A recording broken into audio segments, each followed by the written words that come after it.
কত টাকা থাকলে কুরবানি দিতে হবে দয়া করে জানাবেন, যে কুরবানি আসলে কিভাবে ওয়াজিব হয়। খুবই গুরুত্বপূর্ণ জিজ্ঞাসা আমাদের জন্য। আমরা অনেকেই কুরবানির ওয়াজিবের বিষয়টা বুঝি না।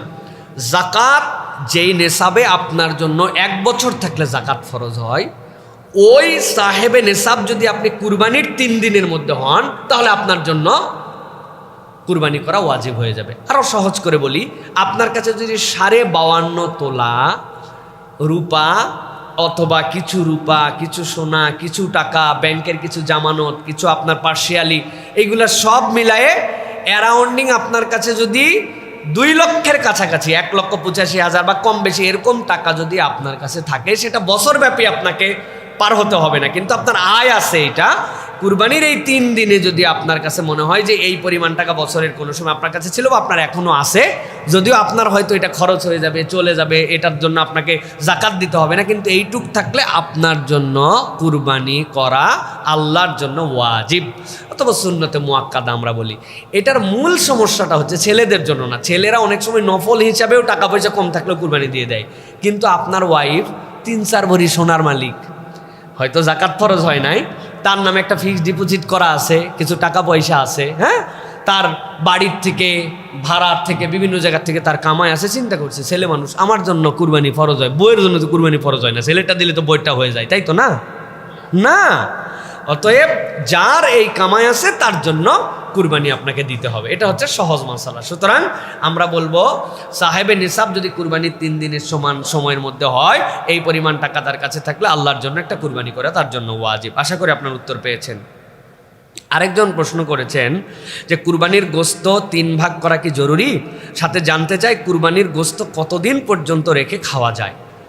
প্রিয় ভাইয়েরা, 2টা জিজ্ঞাসা, এর মধ্যে একটা জিজ্ঞাসা হচ্ছে যে কুরবানির গোশত 3 ভাগ করা জরুরি কিনা।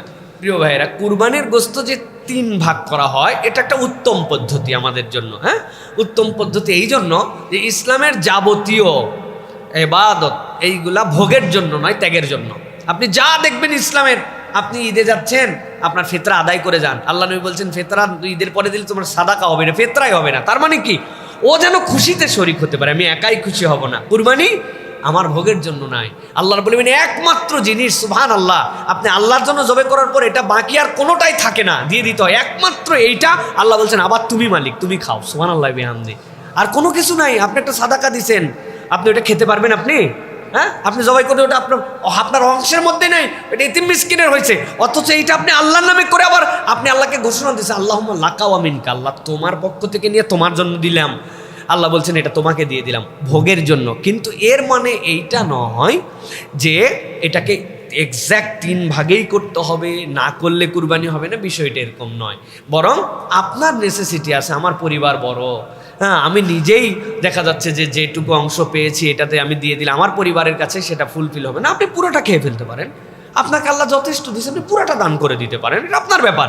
কিন্তু সামাজিক সৌন্দর্য, আত্মীয় স্বজনের জন্য একটা ভাগ রাখা, গরিব মিসকিনের জন্য একটা ভাগ রাখা, নিজের জন্য, তাহলে সকলেই পেয়ে যায়। কিন্তু তার মানে এই নয় যে এটা না করলে আমার কুরবানি ক্ষতি হয়ে যাবে। কেউ যদি মনে করে এটাই কুরবানির নিয়ম, তাহলে সে একটা বেদাত করবে। কিন্তু যদি এটা করে ফেলে, তাহলে উত্তম একটা পদ্ধতি সে ফলো করলো। সাথে জিজ্ঞাসা কতদিন পর্যন্ত কুরবানি রেখে খাওয়া যায়। আপনার ফ্রিজের মাপ যত বড় ততদিন পর্যন্ত।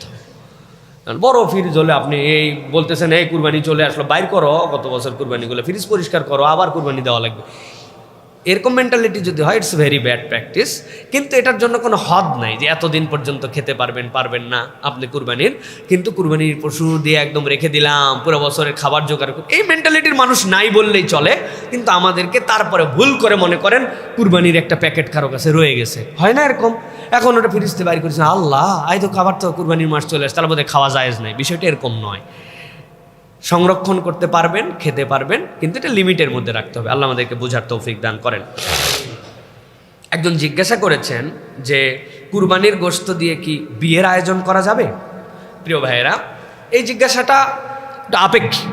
কুরবানির পশু আপনি জবাই করেছেন, এখন আপনার যদি নিয়ত হয় এরকম যে কুরবানির পশুটা আমি জবাই করলাম, খরচটা সেভ করে ফেললাম, কুরবানিও হয়ে গেল, এটা দিয়ে আমি বিয়ের একটা অনুষ্ঠান পার করে দেবো। এটা নট এ গুড প্র্যাকটিস, এটা কোনো ভালো প্র্যাকটিস নয় আমাদের জন্য। আপনি করতেই পারবেন, আল্লাহ রাব্বুল আমিন বলছেন এটা কুরবানি দেওয়ার পর পুরো সম্পদের মালিক তুমি। আপনি খেতে পারবেন, দান করতে পারবেন, আপনি কাবাব বানাতে পারবেন, আপনি বিয়ে খাওয়াতে পারবেন, আপনি যা করতে পারবেন সব।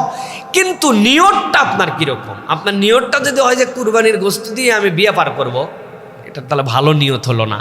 হয়ে যাবে, জায়েজ হয়ে যাবে, কিন্তু গুড প্র্যাকটিস নয়। আল্লাহ রাব্বুল আমিন আমাদেরকে বোঝার তৌফিক দান করেন। হাযা মা ইনদা ওয়াল ইলমু ইনদাল্লাহ। সুবহানাকাল্লাহুম্মা বিহামদিকা আশহাদু আল্লা ইলাহা ইল্লা আনতা আস্তাগফিরুকা ওয়া আতুবু ইলাইহি। আসসালামু আলাইকুম ওয়া রাহমাতুল্লাহি ওয়া বারাকাতুহু।